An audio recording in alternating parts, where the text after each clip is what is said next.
Olá, amigos da Novo Tempo, sejam bem-vindos mais uma vez ao Bíblia Fácil, seu programa semanal de estudo da Bíblia. Nessa temporada, focalizando mais uma vez o livro do Apocalipse.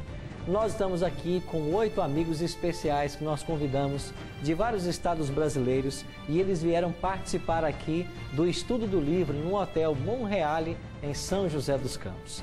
E nós já estamos aqui há várias semanas juntos, não? Há várias semanas aprendendo a Palavra de Deus.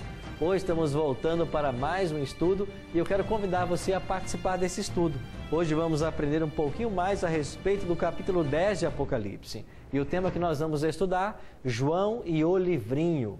Esse livrinho tem muito a nos ensinar nessa tarde. Vamos aprender sobre uma experiência agridoce que enfrentou o povo de Deus no passado e a importância desse evento para os dias atuais. Por isso, pegue sua Bíblia e participe conosco mais uma vez desse estudo.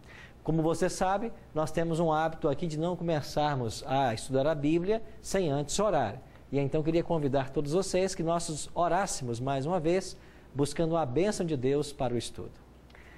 Pai querido, muito obrigado por estarmos reunidos mais uma vez para estudarmos a Tua Palavra.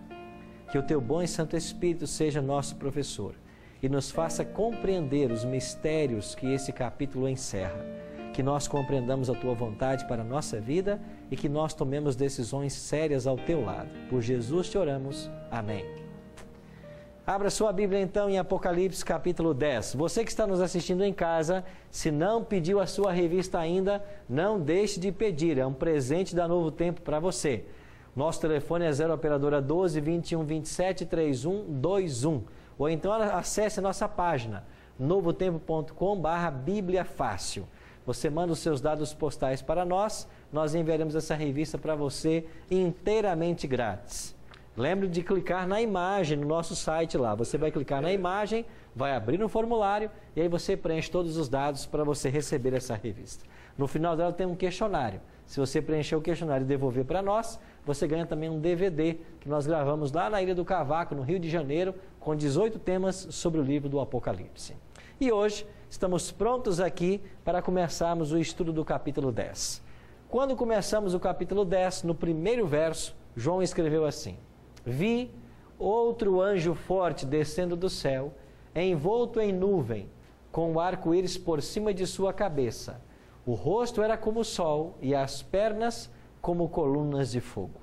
João disse que viu um anjo forte descendo do céu.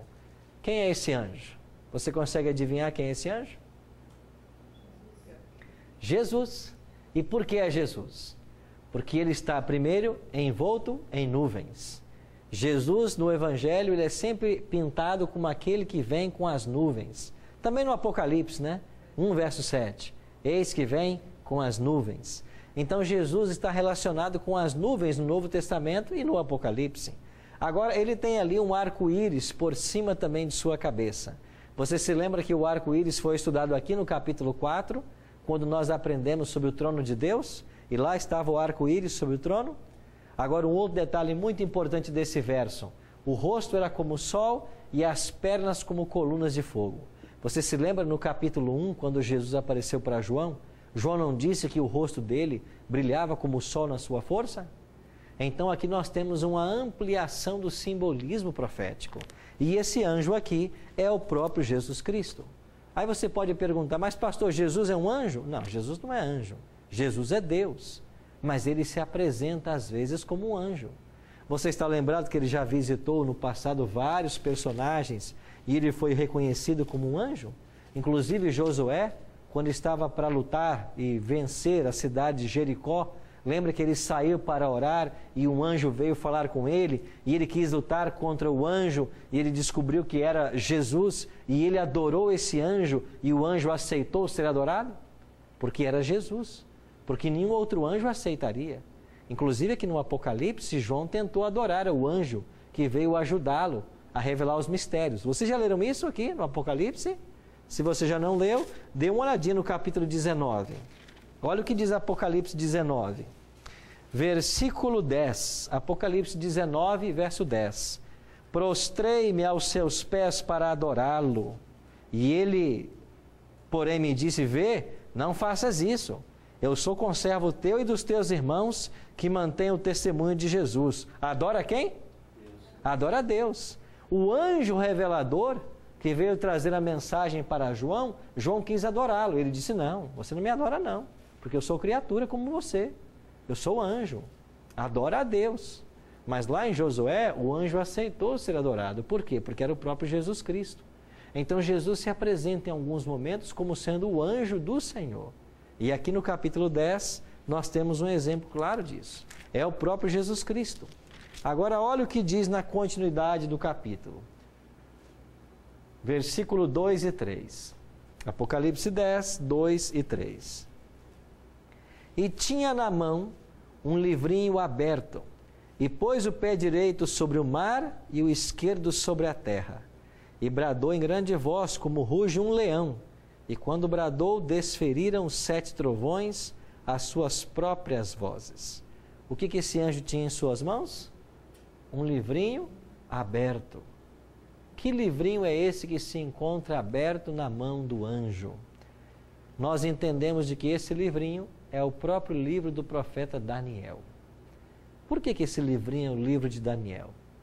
Porque o livro de Daniel é o único livro da Bíblia aonde, após ser escrito, houve uma ordem para que ele fosse fechado, selado.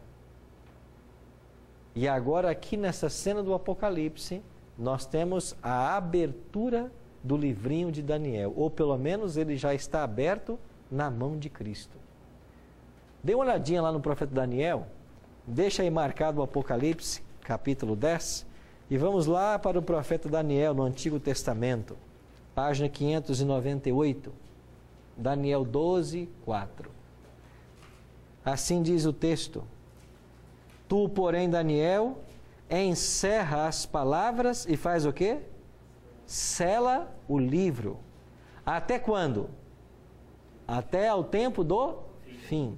Muitos o esquadrinharão e o saber se multiplicará.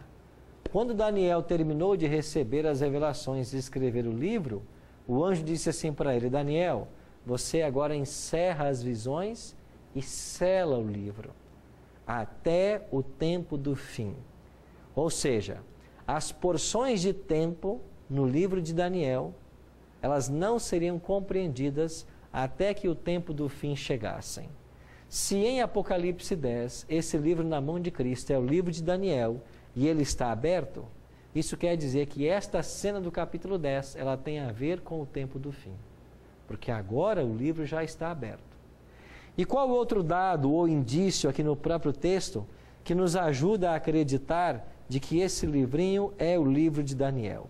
Olha para o verso 6. E jurou por aquele que vive pelos séculos dos séculos, o mesmo que criou o céu, a terra, o mar e tudo que neles há. Já não haverá demora. Aqui no original grego diz, já não haverá tempo. Ou seja, o tempo do fim chegou. Já não haverá mais tempo.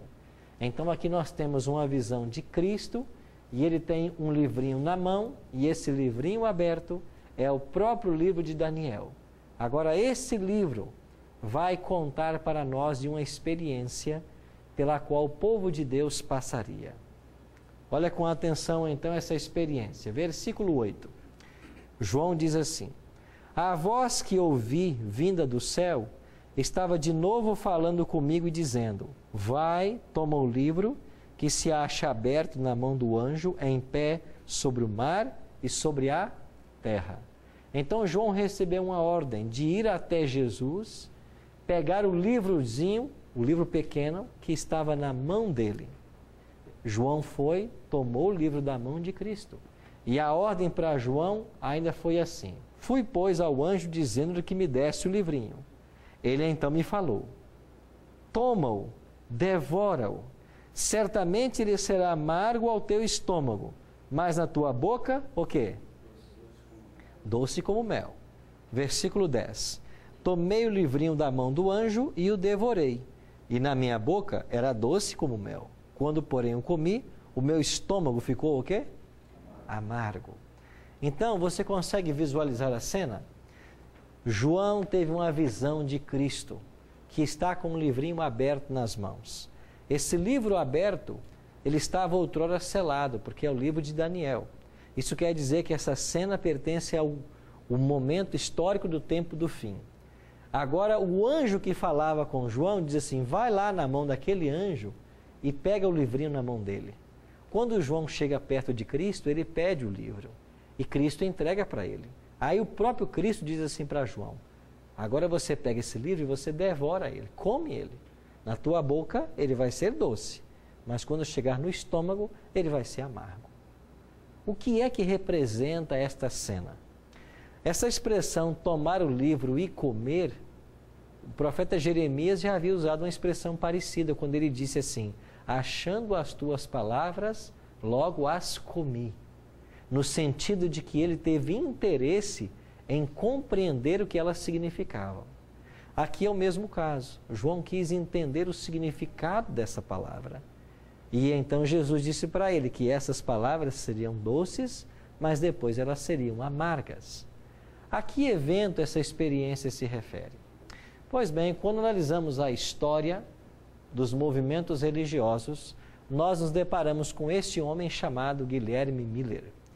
E Guilherme Miller, ele pertence a um período muito interessante da história. Você se lembra que nós falamos aqui na abertura do sexto selo sobre 4 eventos que marcariam a abertura do sexto selo? Quem se lembra quais eram esses eventos? Um terremoto, sol escuro, lua vermelha como sangue e a queda das estrelas. Esses eventos aconteceram em 1755, 1780, o sol e a lua, e 1833. Esses eventos chamaram a atenção do mundo, porque todo mundo começou a pensar, algo sobrenatural está acontecendo. E o que é que estava acontecendo? O sexto selo estava sendo aberto. Quando foi em 1798, no meio dessas datas, o Papa é preso, o Papa Pio VI. E o mundo religioso se perguntou, o que é que está acontecendo? Um grande terremoto, o sol escurece, a lua aparece vermelha como sangue, agora o Papa é preso, o que é que está acontecendo? E eles voltaram seus olhos para as profecias e começaram a estudar as profecias para tentar entender o que é que estava acontecendo. E eles viram em 1833 a queda das estrelas também. Então, esse movimento de retorno à Bíblia, por causa desses eventos sobrenaturais, ficou conhecido nos Estados Unidos da América do Norte como o segundo grande reavivamento. Então, na literatura norte-americana, o segundo grande reavivamento é um retorno que houve à Bíblia por ocasião desses acontecimentos. E fez parte desse grande reavivamento esse fazendeiro chamado Guilherme Miller. Ele era membro da Igreja Batista e ele começou a estudar também a Bíblia para entender o que estava acontecendo no cenário mundial. E enquanto ele estudava a Bíblia, ele chegou a esse texto de Daniel, capítulo 8, verso 14. Guilherme Miller leu esse texto e o texto diz assim: ele me disse, até 2.300 tardes e manhãs, e o santuário será o quê? Purificado. Até 2.300 tardes e manhãs, o santuário será purificado. Quando Guilherme Miller chegou nesse texto, ele então começou a estudar o santuário israelita para entender essa profecia. E lá em Êxodo, capítulo 25, verso 8, Deus havia ordenado a Moisés que ele construísse um santuário. Eu já falei para vocês em outras ocasiões sobre esse santuário terrestre. Esse santuário tinha vários serviços. 2 eram os principais: serviço diário e o sacrifício contínuo. Nesse sacrifício diário ou contínuo, o que acontecia? Quando alguém pecava em Israel, no tempo dos israelitas, tinha que trazer um animal até o santuário. Para cada tipo de animal havia um tipo de, ou para cada tipo de pecado havia um tipo de animal. Então, de acordo com o pecado, era um animal que o pecador tinha que oferecer. Podia ser uma pomba, uma rola, um cordeiro, uma cabra, até um touro. Dependendo do pecado, tinha um animal específico. Então, quando o israelita pecava, ele via na lei qual era o animal que ele tinha que oferecer por aquele pecado, e ele levava essa oferta, esse animal, até o santuário. Lá o sacerdote fazia com que ele colocasse a mão na cabeça do animal e confessava o seu pecado. Simbolicamente, o pecado passava dele para o animal, e em seguida ele tinha que pegar uma faca e matar esse animal. A Bíblia ensina que sem derramamento de sangue não há remissão de pecados. Então, para que o pecado fosse perdoado, o animal tinha que morrer. E era o próprio pecador quem matava o animal. O sacerdote pegava agora o sangue desse animal e levava para dentro do santuário. Assim o pecador ia para casa perdoado, o seu pecado estava perdoado, mas o registro do pecado ficava guardado dentro do santuário. Isso acontecia todos os dias em Israel. Como esse registro de pecado contaminava o santuário, uma vez por ano tinha que acontecer o que nós chamávamos então de dia da expiação ou purificação. Então o sacerdote pegava o sangue da oferta e levava para dentro do primeiro compartimento do santuário. E o pecador estava perdoado. Mas esse pecado registrado no santuário o contaminava. E uma vez por ano entrava em cena o sumo sacerdote, que entrava além do segundo véu no local santíssimo. Então o santuário, como você pode ver nessa imagem, tem aqui o primeiro compartimento, chamado de santo. Você tinha aqui a cortina e depois da cortina um segundo compartimento chamado de santíssimo, aonde ficava a arca da aliança e dentro da arca as tábuas da lei e no meio dos querubins a glória visível de Deus, a Shekinah.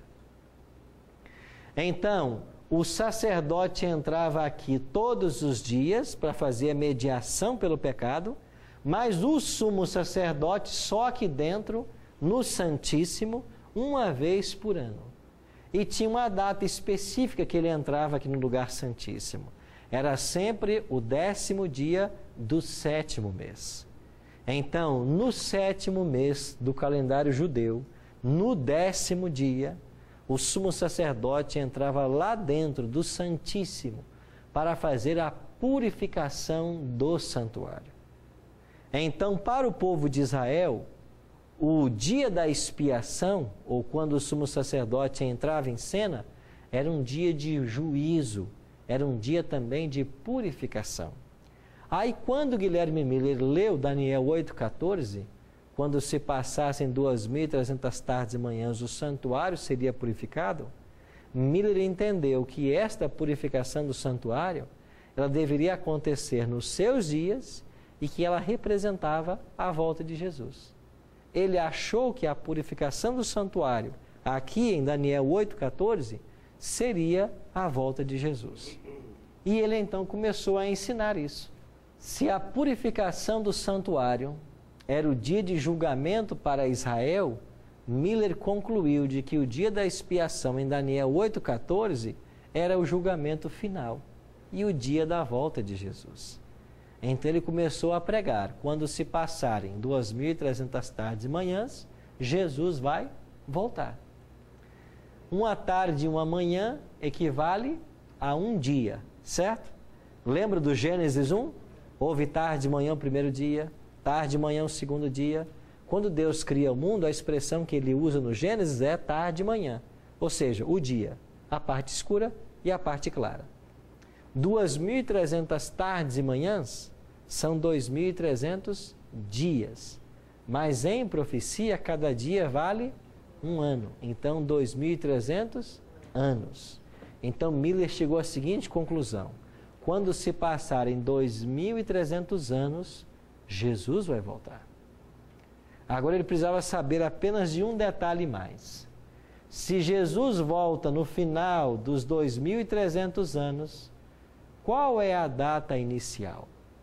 Que evento marca o início do período para que eu saiba quando o santuário será purificado? Na visão dele, a volta de Jesus.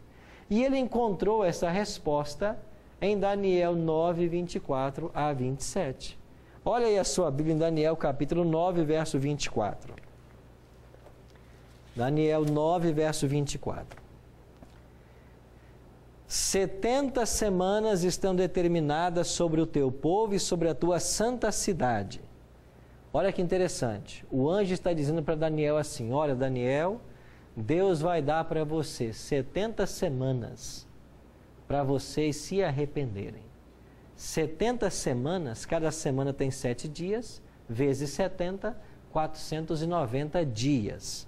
Se estamos falando de períodos proféticos, são 490 anos. Então o anjo Gabriel, que é o anjo que apareceu para Daniel, está dizendo assim: Daniel, nós vamos dar para vocês, judeus, o teu povo, 490 anos de chance para vocês se arrependerem.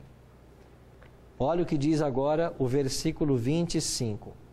Sabe e entende, desde a saída da ordem para restaurar e para edificar Jerusalém, até ao ungido, ao príncipe, 7 semanas e 62 semanas, e as praças e as circunvalações se reedificarão, mas em tempos angustiosos. O anjo Gabriel disse assim para Daniel: Daniel, sabe e entende. Desde a saída da ordem para restaurar e edificar Jerusalém, vão se passar 7 semanas, 62 semanas, até ao ungido, ao príncipe. O que é que significa então essa primeira parte da profecia? Dentro dos 2.300 anos, para a purificação do santuário, 490 anos foram separados apenas para o povo judeu, para o povo de Daniel. E agora Daniel recebe a seguinte orientação: 7 semanas, que são 49 anos, mais 62 semanas, que são 434 anos, e aparecerá o ungido, o príncipe. Exatamente após o decreto de Artaxerxes, que foi promulgado no ano 457 a.C., se passaram 69 semanas e nós chegamos ao ano 27, aonde Cristo foi batizado. É por isso que ele se chama o Messias, o ungido. Jesus foi batizado no dia que a profecia marcou. O anjo disse para Daniel: vão se passar 7 semanas mais 62, que são 69, e vai aparecer o ungido, o Messias. Aqui Jesus apareceu e foi batizado no Rio Jordão. Então, até aqui, nós já percorremos 69 semanas das 70 que foram dadas para o povo judeu. Nós iremos para o intervalo e quando voltarmos vamos compreender melhor a profecia das 70 semanas, o que é que Guilherme Miller entendeu dessa profecia e o significado para os dias atuais. Pastor, o senhor acredita que Jesus voltará somente depois que o Antigo e o Novo Testamento for pregado a todas as nações?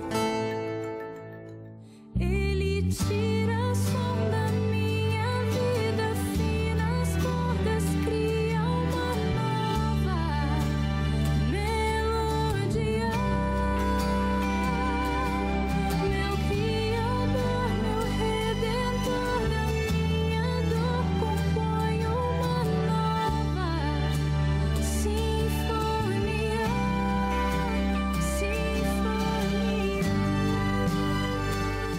Então, pastor, quem explicou realmente o acontecimento do juízo? O dia do juízo foi o Irã Edson?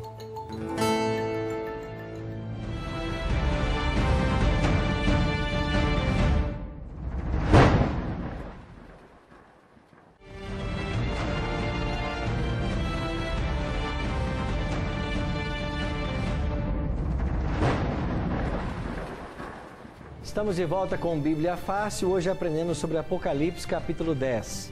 Nós vimos no primeiro bloco que João recebeu a ordem de tomar um livrinho da mão do anjo, que é o próprio Cristo, e comer o livro. E Jesus falou assim para ele: quando você comer esse livro, na sua boca ele vai ser doce como mel, mas no estômago ele vai ser amargo. Essa experiência de doce e amargo foi uma experiência vivida pelo povo de Deus quando começamos o tempo do fim. Guilherme Miller, um fazendeiro batista, começou a estudar o livro de Daniel e as profecias para entender o que elas significavam. E quando ele chegou em Daniel 8,14, lá diz que quando se passassem 2.300 tardes e manhãs, o santuário seria purificado. Miller achou que a purificação do santuário fosse a volta de Cristo. E então ele começou a pregar isto. E ele precisava saber qual era a data inicial para a contagem profética. E lendo Daniel capítulo 9, verso 24 e 25, ele compreendeu de que deveriam se passar 490 anos de graça para o povo judeu. Então Miller concluiu de que a data inicial seria 457, porque foi aqui que o rei Artaxerxes ordenou a restauração de Jerusalém. Isso está lá em Esdras capítulo 7, na palavra de Deus. Esdras capítulo 7. Lá está o decreto de Artaxerxes. Se você sai agora do ano 457 e viaja 7 semanas, mais 62 semanas, você chega exatamente ao ano 27. O anjo disse para Daniel que no ano 27 apareceria o ungido, o Messias. E Cristo, de fato, se apresentou a João Batista para ser batizado no ano 27. Ele tinha, então, 30 anos de idade. Agora, olha que interessante. No ano 27, quando Cristo se batiza, nós estamos apenas há 7 anos para terminar os 490 anos que foram dados ao povo de Israel. Agora, olha aí na sua Bíblia, em Daniel capítulo 9 e o verso 27. Olha o que diz o verso 27, falando do Messias. Daniel 9, 27. Ele fará firme aliança com muitos, por quanto tempo? Uma semana são quantos anos em profecia? 7 anos. Mas na metade da semana fará cessar o sacrifício e a oferta de manjares. Agora olhe para o quadro profético que nós temos aqui em nossa tela. Ele, o Messias, batizou-se no ano 27. E ele faria firme aliança com muitos por uma semana. 27 mais 7 somam quanto? 34. Então, o ano 34 é o ano que assinala o fim das 70 semanas de graça oferecidas ao povo judeu. O que aconteceu no ano 34 que deu fim ao tempo de graça para os judeus? O discípulo, ou melhor, o diácono Estevão foi apedrejado. Isso está em Atos capítulo 7. Quando Estevão é morto, apedrejado pelos judeus, ele foi apedrejado exatamente 490 anos depois do decreto de Artaxerxes. Ou seja, a profecia cumpriu-se exatamente. Agora, Daniel 9, 27, nós acabamos de ler, dizendo que o Messias faria aliança com muitos por uma semana, do ano 27 até o ano 34. Mas, na metade da semana, ele faria cessar o sacrifício contínuo.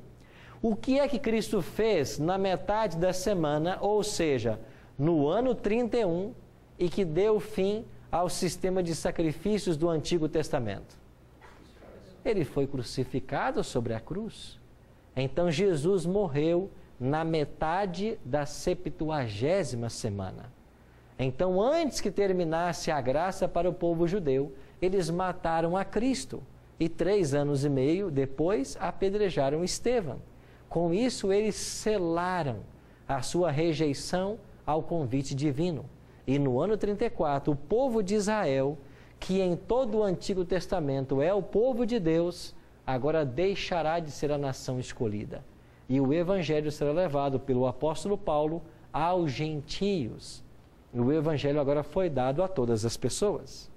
Pois bem, nós viajamos até o ano 34, 490 anos.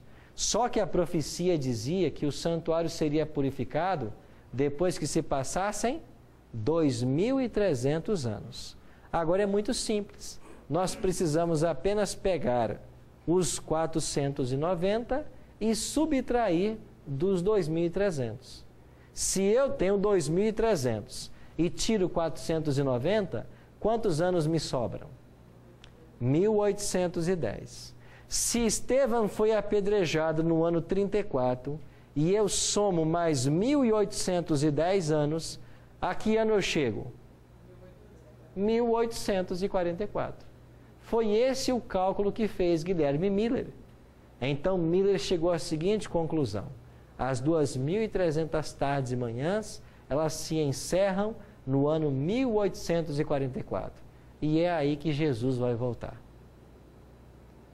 Depois houve um outro amigo de Guilherme Miller, chamado Samuel Snow. E Samuel Snow continuou estudando esta profecia e chegou à seguinte conclusão: o dia da expiação em Israel era no 10º dia do 7º mês. Então ele pegou esta data do calendário judaico e comparou com o calendário gregoriano, que é o nosso calendário, e ele chegou ao dia 22 do mês de outubro. Então Samuel Snow concluiu o seguinte: no dia 22 do mês de outubro do ano 1844, Jesus volta à terra, porque é a purificação do santuário. Esta mensagem de que Jesus voltaria foi o doce na boca que Jesus referiu-se para João. Ou seja, nós sabemos o dia da vinda dele. E todos começaram com grande alegria esperar a volta do Senhor. Imagine se você soubesse que Jesus volta daqui a 1 ano, 2 anos exatamente. Eles começaram a preparar, eles fizeram as pazes com os inimigos, eles venderam tudo que tinham para pregar o Evangelho, eles se prepararam de todas as formas para que Jesus voltasse. Porque eles acreditavam, assim como Miller estava ensinando, de que a purificação do santuário de Daniel 8,14 era a volta de Cristo. Só que chegou o dia 22 de outubro de 1844 e Jesus não voltou. Então aquela experiência doce na boca agora tornou-se amarga no estômago e Jesus não voltou. E esse evento ficou conhecido como o grande desapontamento millerita, porque Guilherme Miller pregou que Jesus voltaria e Jesus não voltou. Aqui está a fazenda de Guilherme Miller, onde ele morou por muitos anos e onde ele estudou o livro de Daniel por muito tempo. E aqui está a sepultura de Guilherme Miller, que morreu 5 anos depois. E quando eles perguntaram para Guilherme Miller, depois desse grande desapontamento, quando Jesus voltaria, a sua resposta sempre era a mesma: esse dia é hoje e hoje e hoje, até que ele venha. Então Miller interpretou mal a profecia. Ele acertou a data, junto com Samuel Snow, mas eles erraram o evento. A data de fato estava certinha. Algo aconteceria no final das 2.300 tardes e manhãs, que foi o dia 22 de outubro de 1844, mas não era a volta de Cristo. O que era então? O que diz a profecia de Daniel 8,14? E ele me disse: até 2.300 tardes e manhãs, e o santuário será purificado. A purificação do santuário lá em Israel era um dia de juízo para o povo, era o dia da expiação, era o Yom Kippur. Isso quer dizer que o dia 22 de outubro de 1844 não foi então a volta de Cristo, mas foi o início do juízo. E esta visão ficou mais clara no dia posterior. No dia 23 de outubro de 1844, um outro millerita chamado Hiram Edson, ele estava saindo de manhã da sua casa para confortar outras famílias que também estavam decepcionadas, como ele, porque Jesus não havia voltado, e enquanto ele caminhava por o meio de um milharal, ele teve uma visão de Deus. E Deus mostrou para ele Jesus saindo do ofício de sacerdote para o ofício de sumo sacerdote. E então, Irã Edson compreendeu de que assim como no santuário terrestre tinha a administração do sacerdote e uma vez por ano a do sumo sacerdote, Jesus havia atuado como sacerdote até o dia 22 de outubro de 1844. E agora Jesus passaria a atuar como sumo sacerdote. E como sumo sacerdote, ele começa a executar juízo. Quando terminar o juízo, é que Jesus volta. Então, o juízo do nosso planeta começou no dia 22 de outubro de 1844. E quando terminar esse juízo, Jesus voltará em glória e majestade. Agora eles entenderam a profecia. Isso quer dizer que nós estamos vivendo já o juízo de Deus. Ele já está em processo. Hoje, os casos estão sendo julgados para saber daqueles que aceitaram a Cristo, quantos estão permanecendo leais e fiéis, para então receberem a vida eterna. Até aqui tudo bem? Claro para vocês? Alguma dúvida? Apocalipse capítulo 10, verso 11, termina com uma ordem. Apocalipse capítulo 10, verso 11. Então me disseram, é necessário que ainda profetizes a respeito de muitos povos, nações, línguas e reis. Agora eles entenderam de que a decepção que eles haviam passado em 1844 estava profetizada na Bíblia.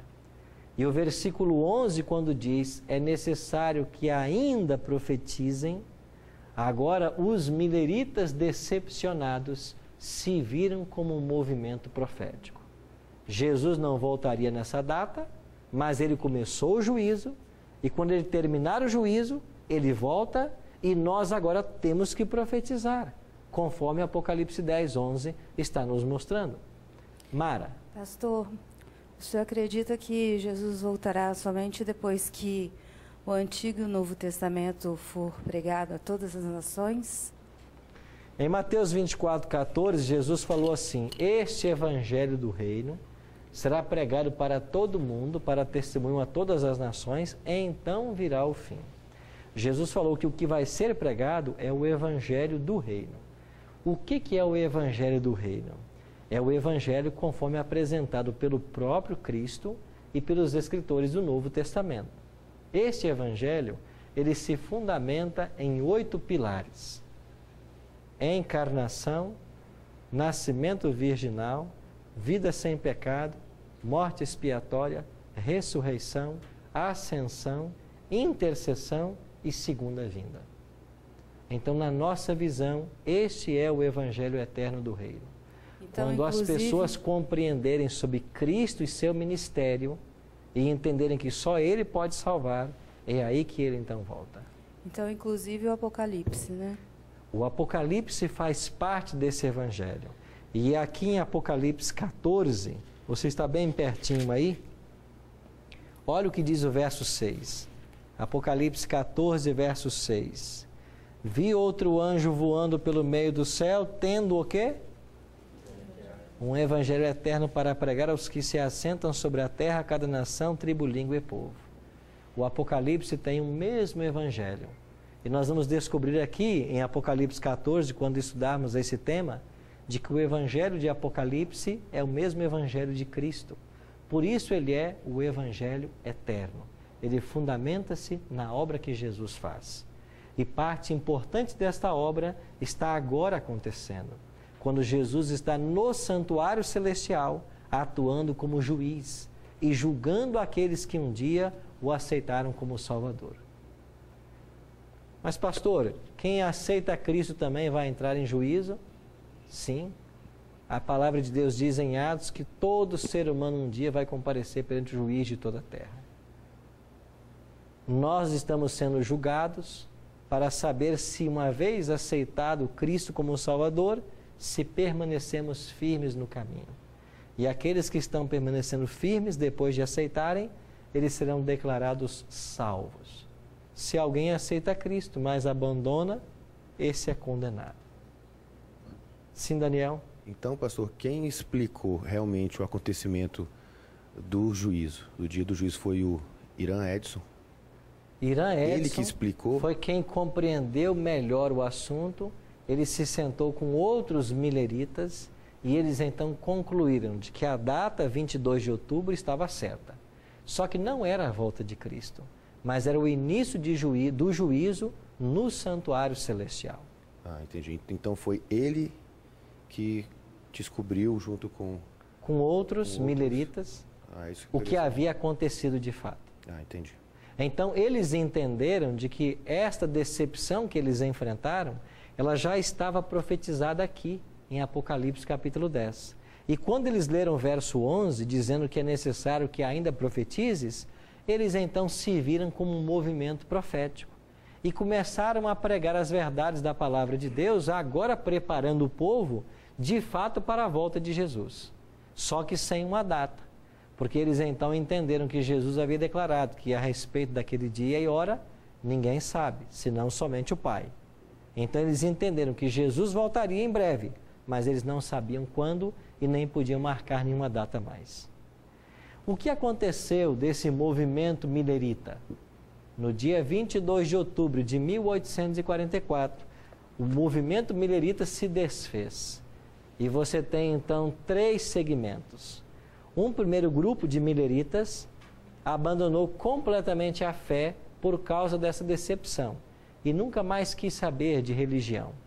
Um segundo grupo de mileritas continuou marcando datas para a volta de Jesus, até que finalmente eles desapareceram. E um terceiro grupo de mileritas organizou a Igreja Adventista do Sétimo Dia. Então, os Adventistas do Sétimo Dia remontam sua origem ao dia 22 de outubro de 1844.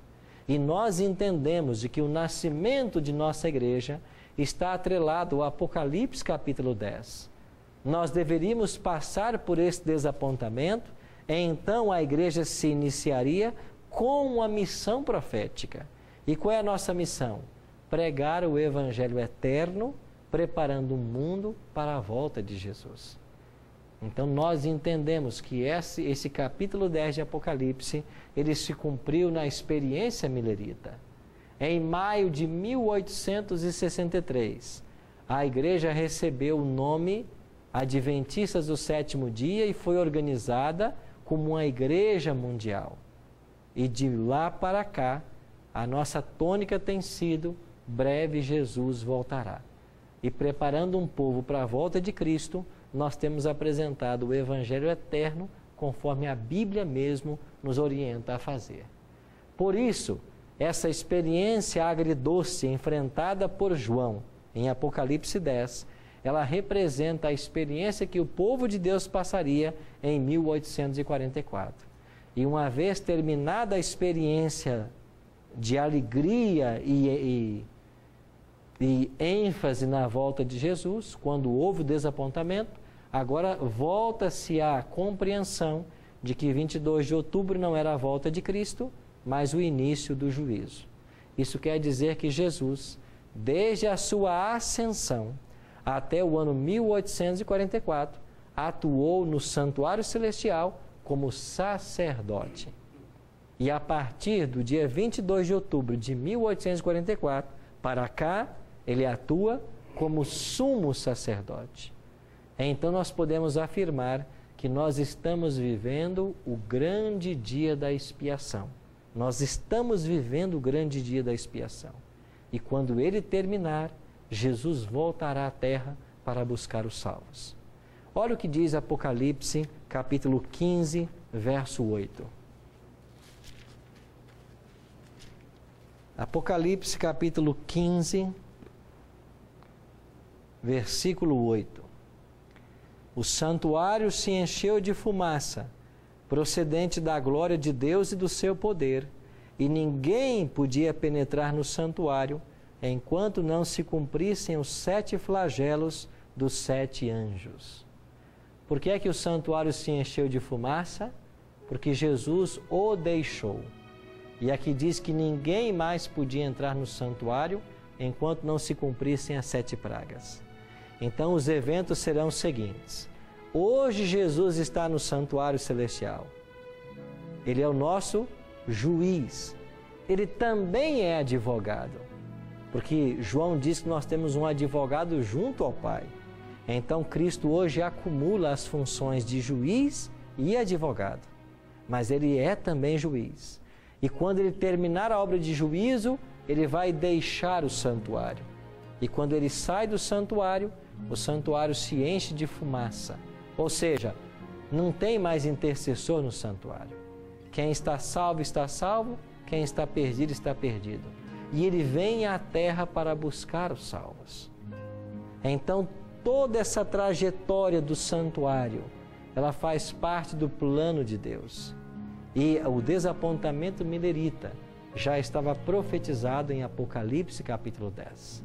Por isso, nós acreditamos estar vivendo os momentos finais do ministério de Cristo no santuário celestial. E quando ele sair do santuário, ele virá à terra para buscar a mim e a você. E a pergunta que eu te faço é: você está se preparando para recebê-lo? Você tem voltado os seus olhos para esse livro? Você tem gasto tempo com a palavra de Deus? Você está se preparando para o céu? Nós vamos ter agora uma música. E enquanto ouvimos essa canção, eu queria que nós pensássemos: estamos nós prontos para receber o Senhor, que volta em glória e majestade?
Foi isso que Deus fez com esse movimento milerita. Após essa grande decepção, eles estavam tristes, decepcionados, mas Deus restaurou esse grupo de cristãos que estavam machucados pela experiência do não retorno de Cristo e fez levantar um grande movimento profético. Hoje a Igreja Adventista está espalhada em mais de 200 países pelo mundo, com mais de 18 milhões de membros, todos pregando que breve Jesus voltará. E essa será a nossa pregação até que Ele venha. Estamos pregando o Evangelho eterno do Reino, conforme apresentado pelo Senhor Jesus Cristo e pelo livro de Apocalipse. E este Evangelho, uma vez conhecido, é que vai preparar os corações para o grande dia do seu retorno. Por isso, amigo, essa experiência do capítulo 10 de Apocalipse, ela nos ensina que Deus está no controle da história. E nesse tempo do fim, levantou um movimento profético para anunciar as verdades que por séculos haviam sido abandonadas pelo cristianismo tradicional. E eu e você somos convidados agora a conhecer e a viver este Evangelho. Se esse é o desejo do seu coração, viver o Evangelho puro de Cristo, vamos orar, pedindo que Ele nos ajude e nos abençoe. Pai querido, obrigado porque temos a Tua Palavra em nossas mãos e ela nos ensina que Deus está no controle da história. E a despeito das grandes decepções que o Teu povo passou no passado, nós entendemos de que Jesus breve voltará para estabelecer o Seu eterno reino de glória. E nós queremos ser cidadãos nesse reino. Por isso, prepare a todos nós para esse dia. Oramos em nome de Cristo. Amém. Na semana que vem, nós vamos nos reunir para estudarmos Apocalipse capítulo 12. E aí nesse capítulo vamos aprender sobre um dragão que persegue a mulher. O que isso representa? Eu te espero semana que vem no Bíblia Fácil. Que livrinho é esse que se encontra aberto na mão do anjo? Nós entendemos de que esse livrinho é o próprio livro do profeta Daniel. Por que esse livrinho é o livro de Daniel? Porque o livro de Daniel é o único livro da Bíblia onde, após ser escrito, houve uma ordem para que ele fosse fechado, selado. E agora aqui nessa cena do Apocalipse, nós temos a abertura do livrinho de Daniel, ou pelo menos ele já está aberto na mão de Cristo.